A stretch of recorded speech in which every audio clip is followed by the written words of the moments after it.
Vítajte v téme. Slovensko potrebuje zlepšiť legislatívu, podporu podnikania a investície, aby rozvíjalo startupy. USA majú silnejšiu startupovú scénu, no v budúcnosti očakávame rast umelej inteligencii a technologických inovácií. Kľúčové je však zatiaľ prístup na globálne trhy.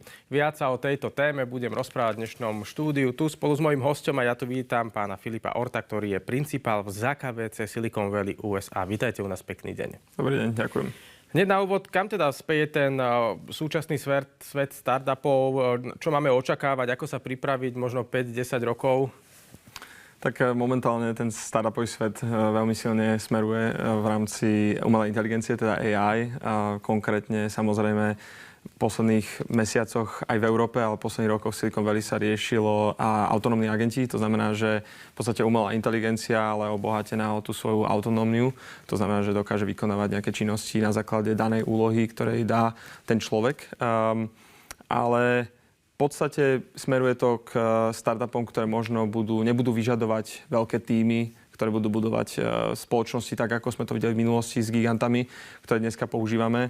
Koniec koncov tí giganti sú tí, ktorí nakoniec sú predzvesťou startupov, lebo veľakrát tie týmy, ktoré prichádzajú z tých veľkých korporácií, tak z nich vznikajú aj tie malé startupy. Takže dneska, keď vidíme, že veľké spoločnosti, či už veľké sociálne médiá, technologickí giganti typu Nvidia, keď jednoducho budú prepustení ľudia, tak tí ľudia potom neskôr vytvárajú tie startupy. Čiže aj priamo umelá inteligencia zasahuje do tejto sféry a dosť rázne.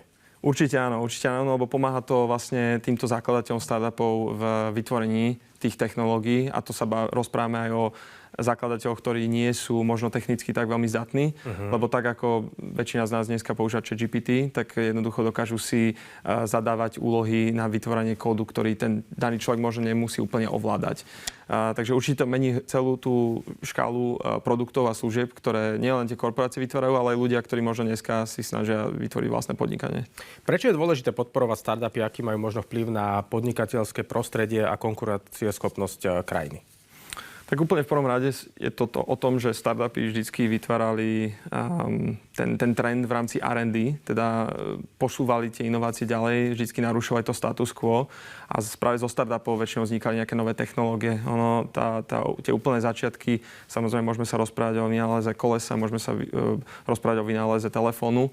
A dá sa povedať, že de facto to boli tiež startupy. Možno nie je to koleso, alebo to nebolo ešte podnikanie v tej danej dobe, ale v princípe tie startupy posúvajú tie spoločnosti ďalej, lebo spoločnosť ako taká nemá možno iniciatívu vytvárať nejakú inováciu, pokiaľ tam nie je buď tá finančná motivácia, alebo možno motivácia toho daného úspechu a ocenení typu Nobelová cena za fyziku napríklad, ktorá bola vlastne daná práve keď začínali polovodiče v minulom storočí. Čiže úplne k tomu samému začiatku startupy posúvajú hranice inovácií a de facto vlastne aj tej krajiny. Lebo ten ekosystém sa na základe tých startupov potom vytvára okolo nich. Vytvárajú sa vzdelávacie inštitúcie, vytvárajú sa určité, keď to tak poviem, bubliny ľudí, ktorí dokážu vlastne nakoniec buď začínať ďalšie startupy, alebo môžu začínať určité podnikania a tým pádom vzdelávajú to okolie. Takže možno jeden človek to začne, ale nakoniec 20 ľudí okolo toho človeka sú ovplyvnení a ďalej posúvajú tie hranice. Čiže sa to rozšíri. My sme teda na Slovensku zhruba na tom, máme čo dobiehať, to je jasné, ale keď sa možno v porovnaní na Českú republiku pozrieme, my sme hovorili pred rozhovorom, že v Česku sú možno trošku inde na tom, čiže aj tie okolité krajiny sa tiež venujú tým startupom dostatočne? Určite áno. Je vidno, že množstvo podnikateľov, ktorí začínajú startupy, odchádzajú práve napríklad do Čech, lebo je to podobný trh, podobný jazyk. Je to aj hlavne podobný trh z hľadiska kultúrnych záležitostí, ale zároveň väčší, dvakrát väčší. A majú viac priateľské podmienky, keď to tak nazvem, na začínaní podnikania. To isté aj čo sa týka samotných fondov, ktoré financujú tie startupov. Musíme si povedať, že ten cyklus začína financovaním tých startupov. To znamená, že keď nie je kapitál, tak veľmi ťažko sa ten startup dokáže nejakým spôsobom rozvinúť. Samozrejme, tie fondy musia poskytovať viac ako len kapitál. Ale keď sa rozprávame o tých krajinách okolo, tak áno, v rámci V4 samozrejme tie startupy nejakým smerom idú. Možno ten problém, ktorý je v Európe, nie je to možno tak veľký problém ako v iných krajinách, ale máme trošku averziu voči riziku a tým pádom o to viac by tí zakladatelia startupov mali mať motiváciu ísť do Spojených štátov, lebo tam vlastne to vytlačí z toho človeka to najlepšie. Tam jednoducho ľudia nemajú averziu voči riziku. Hlavne vo svete startupov to nie je možné, aby niekto mal, lebo každý deň je iný, jednoducho skáče to hore-dole a musí byť odhodlaný ísť si za tým svojím vyriešiť ten problém, ktorý tým startupom vlastne sa snaží dokázať. Čo môžu tie VC fondy urobiť preto, aby startupom pomáhali? Aký je cieľ a možno čo sú to tie VC fondy, aby sme to vysvetlili aj divákom, ktorí nás aktuálne sledujú? Samozrejme, VC fondy v podstate sú presne VC fond a venture capital, rizikový kapitál a sú to fondy, ktoré sú zamerané na podporu startupov, kde vlastne poskytujú kapitál, aby dokázali nejakým spôsobom rásť alebo vzniknúť. Na začiatku vzniknú, následne potrebujú nejak rásť a následne škalovať na iné trhy. Tie VC fondy alebo rizikokapitálové fondy musia poskytovať aj viac než len to. Ono väčšinou sú strategickí investori a sú investori, ktorí možno poskytujú iba kapitál. Strategický investor znamená, že otvára dvere tomu startupu v rámci ďalších portfólió spoločností, ktoré má, jednoducho snaží sa, lebo musí to byť víťazstvo pre obidvoch. No? Ten startup sa snaží zvíťaziť, ale aj ten fond z rizikového kapitálu, lebo chce samozrejme mať ten zárobok na konci. A on vedia, že to percento je veľmi nízke úspechu tých startupov a teda uvedomuje si, že musí rozložiť tie vajíčka veľmi múdro. No a teda okrem kapitálu sa snaží samozrejme otvoriť dvere tomu startupu, či už rozprávanie sa s nejakými klientami z ich networku, z ich siete, alebo nejakým spôsobom prepájať s ďalšími spoločnosťami, kde ten startup by dokázal byť užitočný. Čiže naozaj, keď človek hľadá tie základné informácie, musí sa tomu asi aj nejako rozumieť a vidieť do toho, že nie je to úplne jednoduché. Určite áno. Tie znalosti, samozrejme ten človek ideálne získa tým, že je v tom a to Silicon Valley je v tomto práve najviac by som povedal, že už najďalej zo všetkých hubov. Ono počas pandémie napríklad veľa ľudí išlo aj do iných kútov, samozrejme Ameriky alebo po celom svete. Ale to Silicon Valley stále tam má tú silu a to je z toho dôvodu, že je tam ten základný kameň tam je. To som sa chcel pýtať, že ako to tam funguje, ako to tam vyzerá, lebo keď hovoríme, že všetko odtiaľ fakticky sa možno, že rozlieza, že je to skutočne tá sila, tak ako to tam potom vyzerá? Tak vyzerá to tak, že je to v princípe veľmi... Je to jednoducho už vo veľmi pokročilom štádiu. Jednoducho to nespája sa to len s kapitálom, nespája sa to len s tým, že tam tí zakladatelia idú. Spája sa to aj s tým, že sú tam vzdelávacie inštitúcie, že sú tam na to podmienky, že tam existujú veľké korporácie, ktoré si vybudovali tie svoje spoločnosti ako Apple, ktoré tam majú vybudované obrovské parky, do ktorých investovali množstvo peňazí. A na základe toho, ako som spomínal, odtiaľ vychádza veľa ľudí, ktorí buď už pri prepúšťaní, alebo jednoducho sa rozhodnú ísť do toho startupového sveta, tak vytvárajú nakoniec aj tie startupy. Keď sa vrátim úplne do histórie, môžem začať ešte na východnom pobreží New Jersey, kde začínali vlastne Bellové laboratórie, kde jednoducho vznikol ten prvý telefón po Alexandrovi Grahamovi Bellovi. Na základe odtiaľ odišiel človek, ktorý založil polovodičovú firmu a rozhodol sa ísť do neznámeho mestečka v tej dobe do Palo Alta, kde začali vlastne polovodiče. A následne z toho Shockley Labs sa volá tá spoločnosť, vznikol Fairchild Semiconductor, ktorý je asi taký úplne najznámejšia spoločnosť, odkiaľ zišlo 8 ľudí, ktorí nakoniec založili rôzne spoločnosti, ktoré dnes už poznáme ako Intel, AMD. A jednoducho ten začiatok bol tam, následne aj rizikový kapitál. Jeden z tých vlastne ľudí, ktorý odišiel, založil si aj potom následne VC fond. Ale ono to je tak asi v DNA tej Kalifornie, lebo kedysi dávno, ešte vieme ísť úplne spätne k impérii španielským, kde posielali lode, tie svoje gálie na dlhé zaoceánske plavby s tým, že poslali 10 lodí, vrátil sa možno 3, lebo jednoducho prírodné úkazy a nejaké rizikové situácie neumožnilo sa všetkým vrátiť naspäť, ale išli za surovinami, ktoré nakoniec vrátili. Navrátila sa im investícia a zároveň mali navyše nejaké suroviny. Ale následne v Kalifornii to začalo asi ošialom zlata, alebo teda horúčkou, zlatovou horúčkou, kde vlastne 1849 sa veľa ľudí presunulo po objavení zlata v Kalifornii práve do tohto štátu, či už po celej Amerike, alebo celosvetovo. A to rozbehlo samozrejme nejakým spôsobom tú popularitu Kalifornie. Následne to bolo presne ten, čo som spomínal z New Jersey, keď prišli z tej polovodičovej firmy. A potom tam samozrejme aj nájdenie kremíka, germánia, ostatných elementov, ktoré sú podstatné pri vytváraní tých polovodičov a čipov. A ako som spomínal, to podhubie teda bolo nielen to objavenie týchto elementov a objavenie týchto spoločností, ale bolo to aj to, že medzi tým tam boli vzdelávacie inštitúcie, ako je Stanford alebo UC Berkeley, ktoré vlastne vytvárajú tie mozgy celého sveta.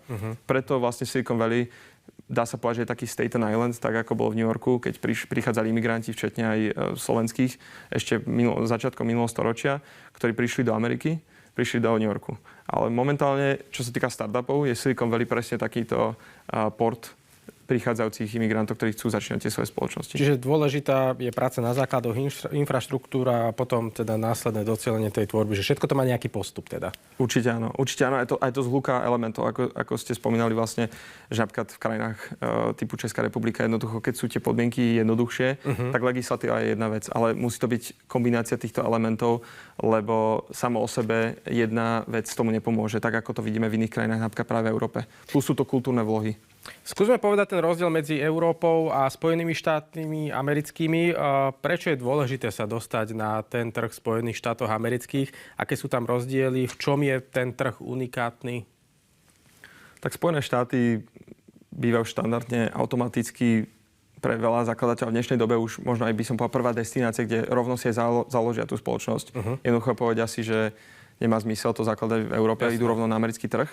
Ale ak začínajú v Európe, čo nie je možno zlý nápad z hľadiska nejakých nákladov, tak následne prvá destinácia, kde chcú ísť, kde si chcú oskúšať, či teda naozaj ten ich startup má ten potenciál, tak je to Amerika. A je to jednak väčšinou z potenciálu trhu, teda veľkosť, maximálne najväčší trh, aký je. Teraz nie je z hľadiska možno ani populácie, ale kúpy schopnosti. Čiže väčšina produktov a služieb a hlavne startupov je tam bežné, že ľudia jednoducho využívajú služby startupov. Tak ako možno v Európe radi používame služby a produkty overených spoločností, používajú sa aj startupy, ale ideme možno za tou takou komfortnejšou a už overenou metodou, tak tam aj iné spoločnosti, ale aj konzumenti ako takí, fyzické osoby, radi používajú nové inovácie. Takže ten americký trh je takou prirodzenou prvou zastávkou. A samozrejme je to aj potom podpora. Čiže ten ekosystém, ako som spomínal, sú to finančné inštitúcie, sú to ale aj vzdelávacie inštitúcie, ale napriek tomu sú tam napríklad aj inkubátory a akcelerátory. A to sú práve tie organizácie typu Y Combinator, Skydeck, ktoré vlastne pomáhajú tým startupom nejakým spôsobom z tých prvých krokov sa dostať hore. Čiže na Slovensku, keď to tak počúvam, tak máme ešte stále čo dobiehať, že nebude to možno taká úplne jednoduchá cesta. Pre tých ľudí, ktorí možno nerozumejú celkom tejto téme, že čo tie startupy znamenajú v tomto svete, v modernom svete, čo to vlastne teda znamená pre ľudí, pre firmy, pre jednotlivcov a tak ďalej. Nie každý sa tejto téme predsa len venuje, môže vyznieť skutočne veľmi odborne, aj keď v Amerike vidíme, že sú už úplne niekde inde v tejto sfére. A na Slovensku je čo dobiehať, ale predsa len, čo to pre spoločnosti, pre ľudí znamená startupy? Dá sa to pozerať sa na to z hľadiska inovácií. To znamená, že startupy akýmsi pojmom a definíciou, kam dokážu hranice toho človeka, poviem, tej mozgovej síly toho človeka dosiahnuť, aké hranice. Áno? A väčšinou tie hranice neexistujú, lebo preto sa dostávame k ďalších posunom technológia, ako je napríklad umelá inteligencia, kde sa vlastne dostávame aj do toho bodu AGI, ktorý by mal autonómne rozmýšľať sám za seba, jednoducho tak ako človek. Ale keď sa mám na to ako opísať, čo to znamená pre ľudí, tak jednoducho je to nejakým spôsobom skúška určitých sektorov, ktoré možno doteraz neboli ešte bádané. Pre firmy taktiež využiť technológie, ktoré tie startupy prinášajú. Ale myslím si, že je to hlavne o tom byť tomu otvorený. Lebo tak ako umelá inteligencia boli aj osobné počítače kedysi. Každý si nevedel predstaviť a hovoril si, že zmení to prácu tých ľudí. Zmení to samozrejme transformácia, ale tak ako v histórii sme to videli, že určité pozície neexistujú a menia sa a transformujú, tak taktiež aj startupy transformujú určité sektory tou disrupciou technológií. Takže ja si myslím, že pre ľudí to je nejakými prirodzenými krokmi dopredu, tak ako pre spoločnosti. Otázka je, akým spôsobom sa adaptujú. Samozrejme, ten konzument samotný príde až na konci. Väčšinou sú to veľké spoločnosti, ktoré sú prvé, ktoré nejakým spôsobom adaptujú si to, čo ten startup vymyslí. Prípadne ich veľakrát potom aj vlastne robia akvizície. Lebo samotné spoločnosti sa nedokážu tak rýchlo hýbať.